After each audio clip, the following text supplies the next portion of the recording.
Ma question s'adresse au secrétaire d'État chargé du numérique.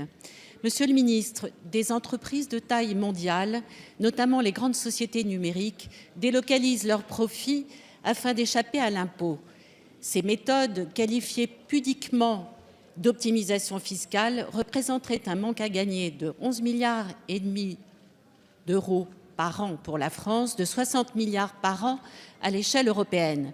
Le 21 mars 2018, la Commission européenne a présenté 2 propositions afin de garantir l'imposition équitable de toutes les entreprises numériques. La première proposition vise à réformer les règles d'imposition spécifiques à ces sociétés.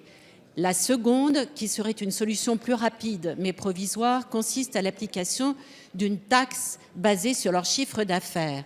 Nous le savons, les décisions de l'Union européenne en matière fiscale nécessitent l'unanimité des pays membres.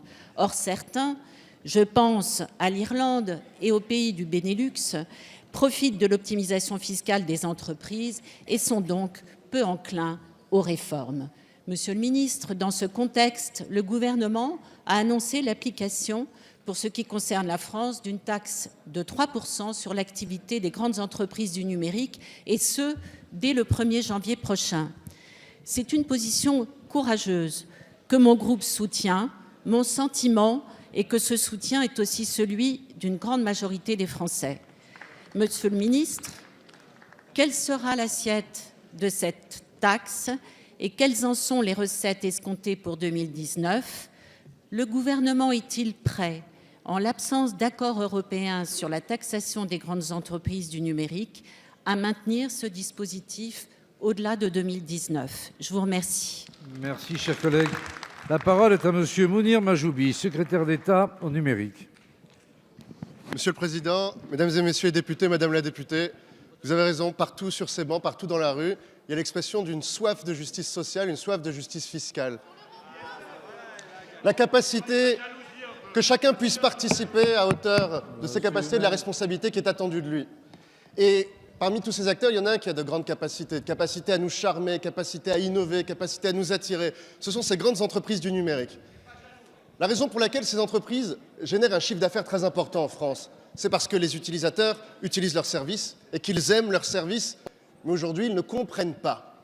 Ils ne comprennent pas que ces entreprises payent jusqu'à 14 points de moins que n'importe quelle autre entreprise sur le territoire. Alors aujourd'hui, vous le savez, ça a été l'engagement de Bruno Le Maire et du Président de la République depuis près de 18 mois.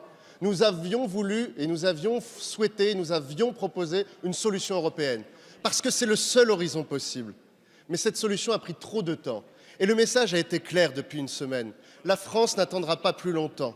Donc dès 2019, nous proposerons une taxation sur le chiffre d'affaires généré par ces grandes entreprises du numérique sur une assiette composée de 3 activités. La première, c'est celle de la publicité ciblée. Qui paye ces publicités? Ce sont des PME françaises qui payent pour cibler des citoyens français. Et pourtant, la plus-value qui est générée entre les deux s'envole, disparaît. Est-ce que c'est illégal? Non. C'est le résultat de toutes nos incapacités à nous être mis d'accord ces dernières années.